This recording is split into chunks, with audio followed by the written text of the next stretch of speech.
लोगों के बारे में सोचना ही छोड़ दो, चाहे वह अपने करीबी ही क्यों ना हो।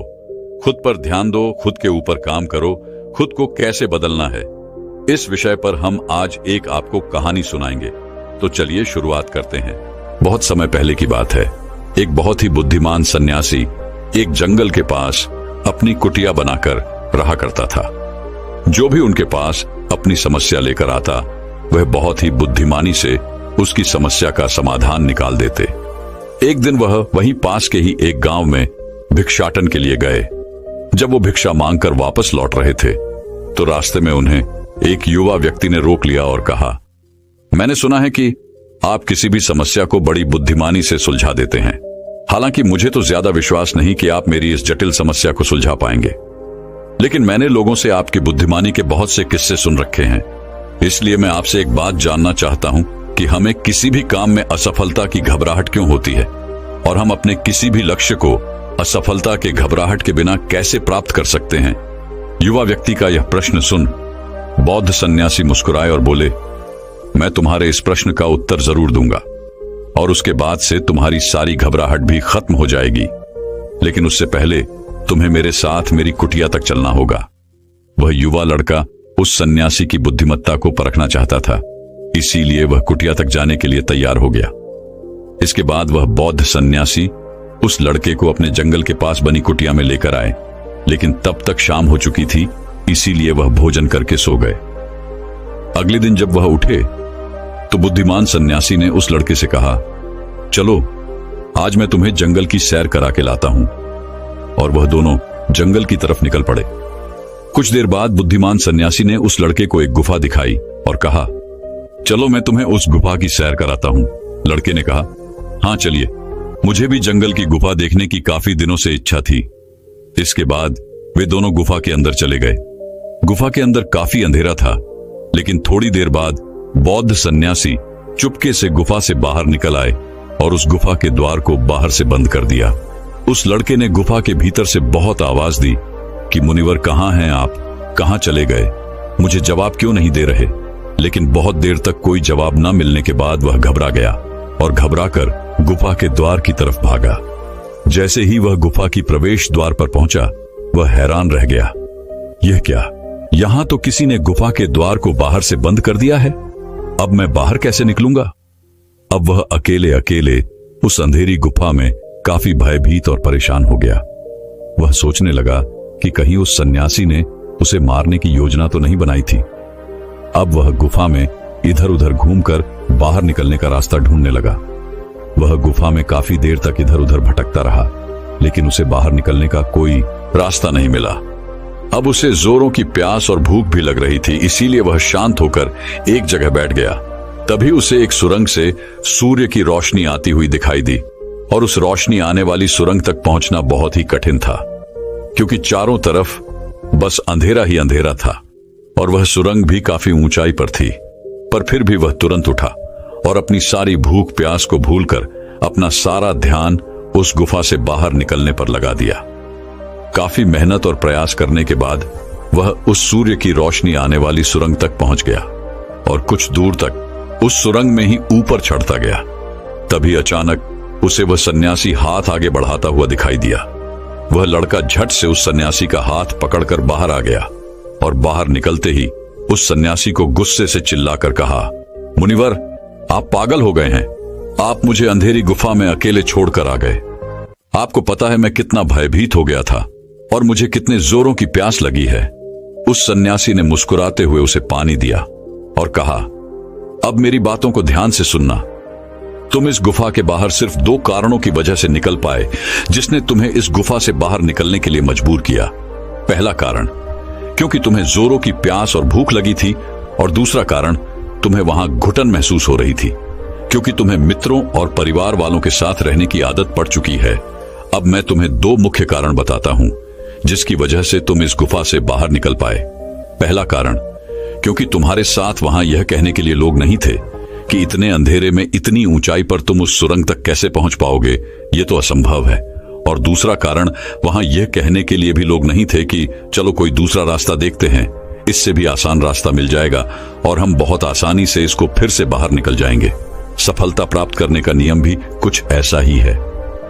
यह तो मैंने तुम्हें सफलता कैसे प्राप्त करी इसकी एक छोटी सी दुनिया बनाकर दिखाई है, और वास्तविक दुनिया इससे कहीं अधिक जटिल होती है। वहां हमें सलाह देने के लिए बहुत से फालतू लोग मिल जाते हैं जो खुद तो कुछ कर नहीं पाए, लेकिन हमें ज्ञान देंगे कि यह मत करो, यह बहुत कठिन है, यह तुमसे ना हो पाएगा, इससे अच्छा तो तुम वह काम कर लो, उसमें तुम्हें निश्चित रूप से सफलता मिल जाएगी। और ऐसे ही वह हमारे दिमाग को भटका कर चले जाते हैं और हमें खुद पर संदेह होने लगता है। सफलता ना मिलने का एक बड़ा कारण यह भी है कि सफलता प्राप्त करने की प्रक्रिया बहुत लंबी होती है, और यहां जब हमारा मन घंटों घंटों में बदल जाता है तो फिर लक्ष्य प्राप्ति के महीनों और सालों के प्रयास में ही हमारा मन क्यों नहीं बदलेगा। हमारा मन बदल ही जाता है और हम उस रास्ते को छोड़कर अलग अलग राष्ट्रीय अपनाने लगते हैं। गौतम बुद्ध अक्सर अपने शिष्यों से कहा करते थे कि परेशानियां हमें तभी दिखती हैं जब हमारा ध्यान हमारे लक्ष्य पर नहीं होता, और यह बात 100% सही है। जैसे जब एक तीरंदाज तीर मारने वाला होता है तो वह अपनी एक आंख को बंद कर लेता है और दूसरी आंख से सिर्फ लक्ष्य को देखता है, तब जाकर वह अपने लक्ष्य को भेद पाता है। ठीक इसी प्रकार हमें सफलता का डर तभी लगता है जब हमारा ध्यान अपने लक्ष्य पर न होकर रास्ते पर आने वाली कठिनाइयों पर होता है। तुम इस गुफा से बाहर इसीलिए निकल पाए क्योंकि तुम्हें गुफा के अंदर सुरंग से आने वाली रोशनी के अलावा और कुछ दिखाई नहीं पड़ रहा था। अगर उस गुफा के अंदर प्रकाश होता तो तुम वहां के बड़े बड़े गड्ढों और कीड़े मकोड़ों को देखकर डर जाते और वहीं भटकते रह जाते। इसीलिए अपना सारा ध्यान केवल अपने लक्ष्य पर टिकाए रखो और आसपास क्या हो रहा है, लोग क्या बोल रहे हैं, उस पर ध्यान देना बंद कर दो। तुम्हारे मित्र और रिश्तेदार क्या कर रहे हैं, उन्हें सफलता मिली कि नहीं, ये सब देखना बंद कर दो और केवल खुद के काम पर ध्यान दो। फिर देखना कि जब तुम्हारा समय आएगा तो लोग खड़े होकर तुम्हारे लिए तालियां बजाएंगे। और इतना कहकर वह बुद्धिमान सन्यासी मौन हो गए। उस युवा लड़के ने कहा, मुनिवर, आपने तो आज मेरी आंखें ही खोल दी।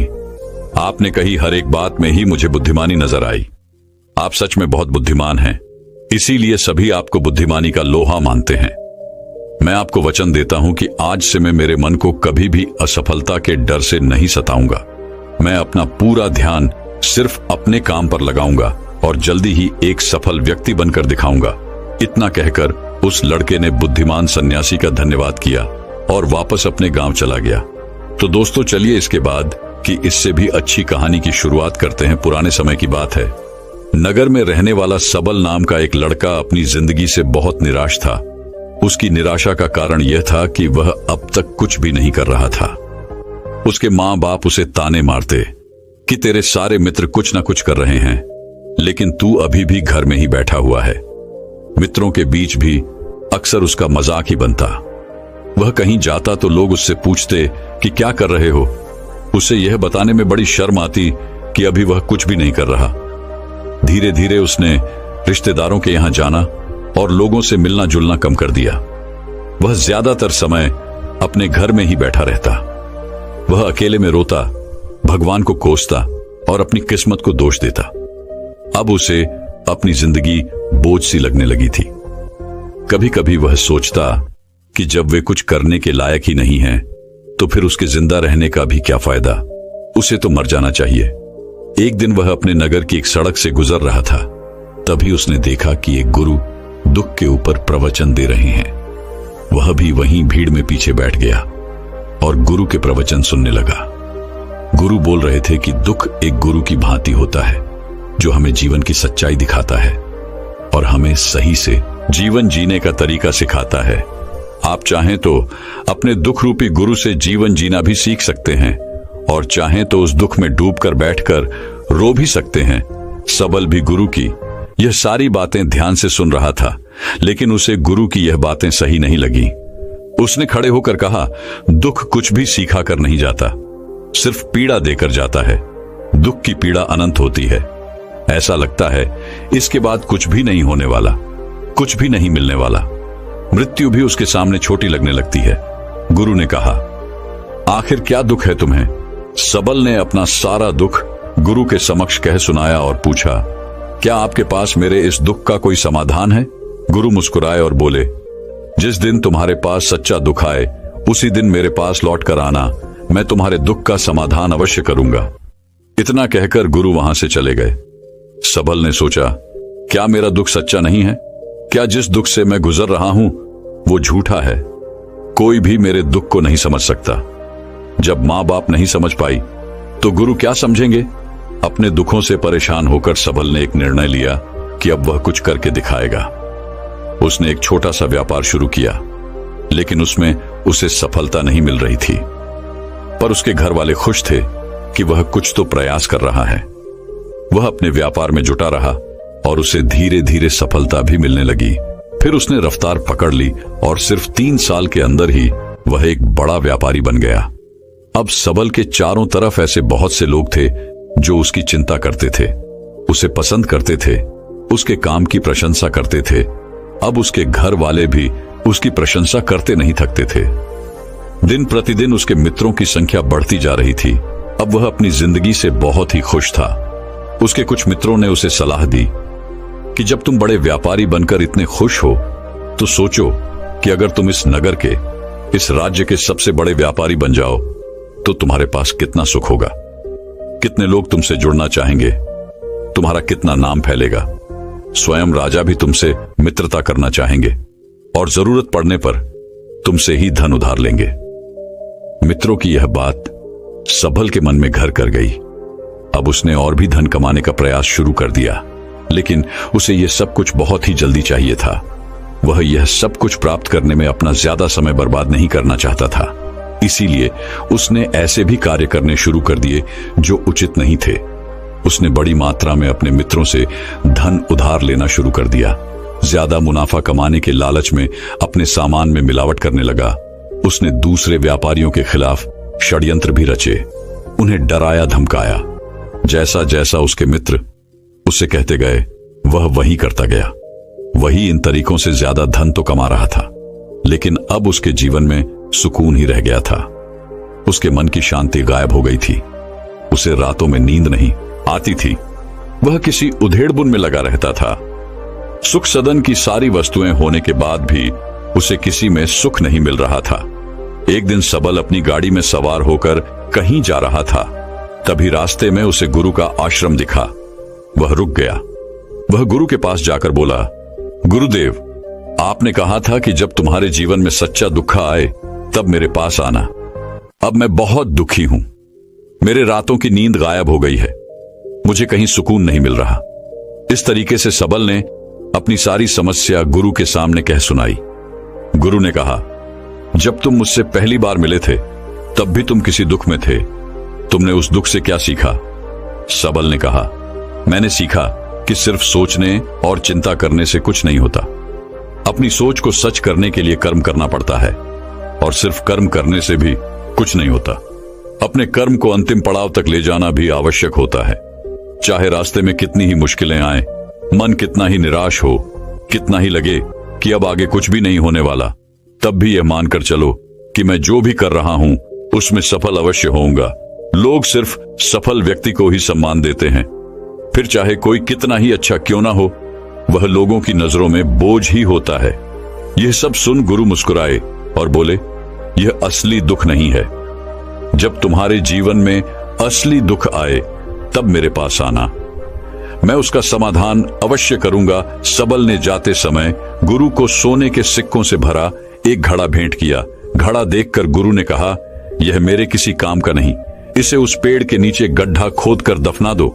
सबल ने गुरु के कहे अनुसार घड़े को पेड़ के नीचे दफना दिया और वहां से चला गया। कुछ दिनों तक तो व्यापार अच्छी तरक्की कर रहा था, लेकिन गलत व्यापार की वजह से ही धीरे धीरे उस व्यापार में घाटा होने लगा। उसकी सारी धन संपदा धीरे धीरे खत्म होने लगी और एक दिन ऐसा आया जब उसके पास कुछ भी नहीं बचा और वह कर्जे से भर चुका था। लेकिन वह निश्चिंत था क्योंकि उसने सारा कर्ज अपने मित्रों से ही लिया था। वह सोचता था कि उसके मित्र बुरे समय में उसका साथ देंगे, लेकिन ऐसा कुछ भी नहीं हुआ। बुरा समय आते ही मित्रों ने ही सबसे पहले अपना उधार मांगना शुरू किया और उधार वापस न करने पर जान से मारने की धमकी भी दी। उसके शुभ चिंतक, उसे चाहने वाले सब उससे दूर हो गए। उसके वो मित्र जो उसके साथ मौज मस्ती किया करते थे अब उससे दूर भागने लगे। उसके परिवार वाले उसे उसकी गलतियां और कमियां गिनाने लगे। उसकी सारी संपत्ति नीलाम हो गई और उसके पास कुछ भी नहीं बचा। उसने अपने पिता से सहायता मांगी तो पिता ने कहा, मेरे पास यह थोड़ी सी ही संपत्ति है, अगर मैं यह भी तुम्हें दे दूंगा तो तुम्हारी मां को कहां रखूंगा? यह संपत्ति ही हमारा आखिरी सहारा है। सबल के भीतर बहुत गहरा दुख था। उसके आसपास ऐसा कोई भी नहीं था जो उसके दुख को समझ सके, उसे संभाल सके। लोगों से मिले इस धोखे और विश्वासघात की वजह से ही वह अंदर तक टूट गया। उसे लगने लगा, अब जीने का क्या मतलब? अब तो मृत्यु ही एकमात्र सहारा है, वह आत्महत्या करने। एक पहाड़ी की तरफ जा रहा था कि तभी उसे याद आया, गुरु ने कहा था, जब तुम्हारे जीवन में असली दुख आए तब मेरे पास आना। सबल गुरु के पास गया और अपना सारा दुख कह सुनाया। वह आंखों में आंसू भरकर बोला, मेरे इस दुख का समाधान कीजिए गुरुदेव।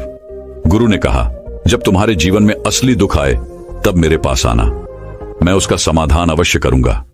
सबल ने कहा, अभी जो मेरे जीवन में घट रहा है वह दुख नहीं है।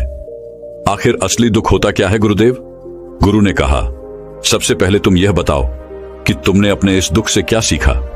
सबल ने कहा, मैंने सीखा कि जो लोग हमारी सफलता, हमारी तरक्की की वजह से हमारे जीवन में आए हैं वह हमें धोखा अवश्य देंगे, क्योंकि वह बुरे समय में हमारे साथ खड़े नहीं होंगे। वह केवल अच्छे समय में हमारा फायदा उठाएंगे और बुरे समय में छोड़कर चले जाएंगे। भरोसा केवल उन्हीं लोगों पर करना चाहिए जो हमारे बुरे समय में, असफलता के समय में हमारे साथ खड़े रहते हैं। लेकिन ऐसे लोग बहुत ही कम होते हैं, पर जिसके पास होते हैं उन्हें उनकी कद्र करनी चाहिए, उनका अपमान नहीं करना चाहिए। मैंने यह भी सीखा कि कभी किसी के खिलाफ षड्यंत्र नहीं करना चाहिए। ईमानदारी और धैर्य के साथ अपना काम करना चाहिए और कभी लालच नहीं करनी चाहिए। अपना सारा दुख और अनुभव बताने के बाद सबल आंखों में आंसू भरकर गुरु के सामने बैठा रहा। थोड़ी देर बाद गुरु उठे और उस पेड़ के नीचे गड्ढा खोदकर वह घड़ा बाहर निकाला जो सोने के सिक्कों से भरा हुआ था और उस सबल को दे दिया और कहा, जब तुम्हारे जीवन में असली दुख आए तब मेरे पास आना। सबल ने गुरु को धन्यवाद दिया और उन्हें प्रणाम कर वहां से चला गया। उसने उस घड़े से एक छोटा व्यापार शुरू किया और वह एक छोटा व्यापारी बनकर भी खुश था। उसने पूरी लगन और ईमानदारी से व्यापार किया। देखते ही देखते वह अपने नगर का फिर एक बड़ा व्यापारी बन गया। उसका जीवन खुशियों और सुविधाओं से भर गया। लेकिन कोई कितना भी अच्छा हो, कितना भी अच्छा काम करे, दान करे, लोगों की मदद करे, लेकिन जीवन में दुख तो आता ही है। तो सबल के जीवन में भी दुख आया। उसके माता पिता एक ही दिन में मृत्यु को प्राप्त हो गए। सबल अपने माता पिता से बहुत प्रेम करता था, इसलिए उसे उनकी मृत्यु से बहुत गहरा आघात पहुंचा। वह उन दोनों के पार्थिव शरीर को शमशान घाट ले गया, जहां उनकी अंतिम क्रिया की गई। वहां उसने अपने माता पिता के शरीर को जलते हुए देखा तो उसका मन बेचैन हो गया। उसके अंदर बहुत से प्रश्न उठने लगे। वह घर वापस आया तो उसने अपने माता पिता के घर और संपत्ति को देखा जिसके लिए उसके पिता हमेशा लड़ते रहते थे। आज वो लावारिस पड़ी है। आज उसकी देखरेख करने वाली, उसके लिए लड़ने वाली इस दुनिया से ही चले गए। उसके पिता ने जो भी कमाया था, जो भी बनाया था, वह सब यही रह गया था। एक दिन पहले तक किसी से भी अपनी संपत्ति के लिए लड़ जाने वाले उसके पिता आज खुद इस दुनिया से अलविदा हो गए थे। उसका मन इसी तरह के अनेक विचारों के बवंडर में फंसा हुआ था। उसे अंदर से अकेलापन और डर महसूस हो रहा था। उसे कुछ खालीपन सा महसूस हो रहा था। उसे लग रहा था कुछ तो है जिसे वो समझ नहीं पा रहा। इसीलिए वो गुरु के पास गया। उसे देखते ही गुरु ने कहा, क्या जीवन में कोई दुख है? सबल ने कहा, वैसे तो जीवन में कोई दुख नहीं है गुरुदेव, सब सुख है, सब अच्छा चल रहा है। लेकिन आज मेरे माता पिता की मृत्यु हो गई। इस घटना से मेरा मन बहुत दुखी और बेचैन है। गुरु ने कहा, इसमें दुखी होने वाली कौन सी बात है? एक दिन तो सभी के प्रियजनों को मरना ही है। हमेशा जीवित न तो कोई रहा है और न ही कोई रहेगा। एक दिन तो तुम्हें भी मरना ही है। हो सकता है कल ही मर जाओ या आज भी मर सकते हो। सबल ने कहा, यह आप क्या कह रहे हैं गुरुदेव कि मैं भी मर जाऊंगा? पर मैं तो अभी जवान हूं, गुरु ने कहा। इस भ्रम में तो सभी जी रहे हैं कि मृत्यु दूसरों को आती है, बूढ़ों को आती है, लेकिन बूढ़ों के सामने ही जवान मर जाते हैं, बच्चे मर जाते हैं। मृत्यु का किसी की उम्र से कोई संबंध नहीं, यह तो सबको अपना शिकार बना लेती है। गुरु की यह बातें सबल के मन में घर कर गई और वह चुपचाप वहां से चला गया। लेकिन उसका मन अभी बेचैन था, अब भी अशांत था। वह कुछ खालीपन सा महसूस कर रहा था। वह पूरे दिन अपने बारे में ही सोचता रहता कि वह कौन है, इस दुनिया में क्यों आया है। क्या सिर्फ चीजों का प्रयोग करना और मरना ही जीवन का लक्ष्य है? ऐसे ही बहुत से प्रश्न उसके मन में लगातार उठ रहे थे, लेकिन उसे अपने किसी भी प्रश्न का उत्तर नहीं मिल पा रहा था और उसका दुख दिन प्रतिदिन बढ़ता जा रहा था। इसीलिए कुछ दिनों बाद वह फिर गुरु के पास पहुंचा और बोला, गुरुदेव, मैं बहुत दुखी हूं, क्योंकि मैं यह नहीं जान पा रहा कि मैं कौन हूं और इस दुनिया में क्यों आया हूं। यह सुन गुरु मुस्कुराए और बोले, आज पहली बार तुम्हारे जीवन में सच्चा दुख पैदा हुआ है।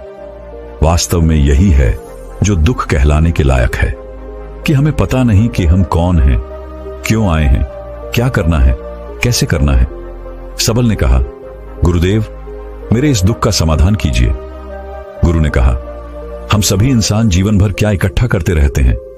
सबल ने कहा, हम सभी इंसान जीवन भर धन, संपत्ति, मान सम्मान, परिवार, मित्र, पद प्रतिष्ठा इत्यादि इकट्ठा करते रहते हैं। गुरु ने कहा, क्या इन इकट्ठा की हुई सभी चीजों में से एक भी चीज हम अपने साथ ले जा सकते हैं? सबल ने कहा, नहीं गुरुदेव, इनमें से कुछ भी साथ नहीं जाता। मेरे माता पिता के साथ भी कुछ नहीं गया, सब तो यही छूट गया, घर, परिवार, संपत्ति, सब कुछ। गुरु ने कहा, अब मेरी बातों को ध्यान से सुनना। इस दुनिया में हमें जो इकट्ठा करना चाहिए वो तो हम कभी इकट्ठा करते ही नहीं। चीजें हमारे सामने ही होती हैं, लेकिन हम उन्हें देखने का प्रयास ही नहीं करते। इस दुनिया में हमें जिस चीज को इकट्ठा करना है वह हम खुद हैं। हमें खुद को ही इकट्ठा करना है, ताकि जब मृत्यु हो तो हम एक हो सके और स्वयं को पहचान सके हम भीतर से बटे हुए हैं। प्रेम में, नफरत में, क्रोध में, जलन में, क्रूरता में, धन में, संपत्ति में, पद में, प्रतिष्ठा में, मान में, पहचान में, धर्म में, जाति में, ऐसे ही सैकड़ों हजारों चीजों और वासनाओं में हम बटे हुए हैं। हम टुकड़ों में जीवन जी रहे हैं। इस बंटवारे की वजह से हमारी चेतना कभी एक नहीं हो पाती। हमारी चेतना शक्ति बिखर गई है, इसलिए हमारे पास इतना भी समय नहीं है, इतनी भी ऊर्जा नहीं है कि हम मुड़कर एक बार अपने भीतर देख सकें। वास्तव में जिस धन की कमी, सुविधाओं की कमी, मान सम्मान की कमी को लोग दुख समझते हैं और जीवन भर उसे दुख दुख बोलकर रोते रहते हैं और उनका समाधान खोजने का प्रयास करते रहते हैं, उन्हें उसका समाधान कभी मिलेगा ही नहीं, क्योंकि जिन्हें लोग दुख कहते हैं वो असली दुख है ही नहीं। वो तो सिर्फ इंसान की चाहत है, उसकी इच्छा है, जिसकी पूर्ति कभी नहीं की जा सकती। इसीलिए यहां व्यक्ति को ऐसे दुखों का कभी समाधान मिला ही नहीं। इसीलिए इन सब के ऊपर अगर अपने दुखों का परम समाधान चाहिए तो सबसे पहले अपने आप को इकट्ठा करो, अपनी ऊर्जा को इस संसार से वापस खींचो और एकत्रित करो। अपने ऊपर ध्यान दो, खुद पर ध्यान लगाओ। मृत्यु से पहले ही अपने आप को पहचान लो, ऐसे ही बिखरे हुए मत चलो। सबल ने कहा, तो क्या गुरुदेव, हमें यह संसार छोड़ देना चाहिए? अपनी सभी इच्छाओं को मार देना चाहिए? किसी से प्रेम नहीं करना चाहिए? धन संपत्ति नहीं इकट्ठा करनी चाहिए? मान सम्मान की आशा छोड़ देनी चाहिए? गुरु ने कहा, एक बिखरे हुए मनुष्य के अंदर से कामनाएं, इच्छाएं और वासनाएं ऐसे ही निकलती हैं जैसे पहाड़ से कोई पत्थर गिर रहा हो, जिस पर पहाड़ का कोई नियंत्रण नहीं है, सिवाय देखने, परेशान होने और कुछ होने के। इसी प्रकार एक बिखरे हुए मनुष्य की इच्छाएं अनियंत्रित और दुखदायी होती है। उसका अनियंत्रित मन कुछ भी इच्छाएं और कल्पनाएं करता रहता है और दुखी होता रहता है। लेकिन जब व्यक्ति एकत्रित हो जाता है तो वह जो भी करता है सब उसके नियंत्रण में रहता है। तब इच्छाएं भी उसकी इच्छा से निकलती हैं। सबल ने कहा, गुरुदेव, आपने मेरे सच्चे दुख का समाधान कर दिया। आपका बहुत बहुत धन्यवाद। आज से मैं खुद को एकत्रित करने का प्रयास करूंगा। गुरु ने कहा, मानो शरीर में बहुत ऊर्जा है, बहुत शक्ति है और यह बेकार के कामों में भटक रह गई है, पृथ्वी की चीजों में लगी रहती है।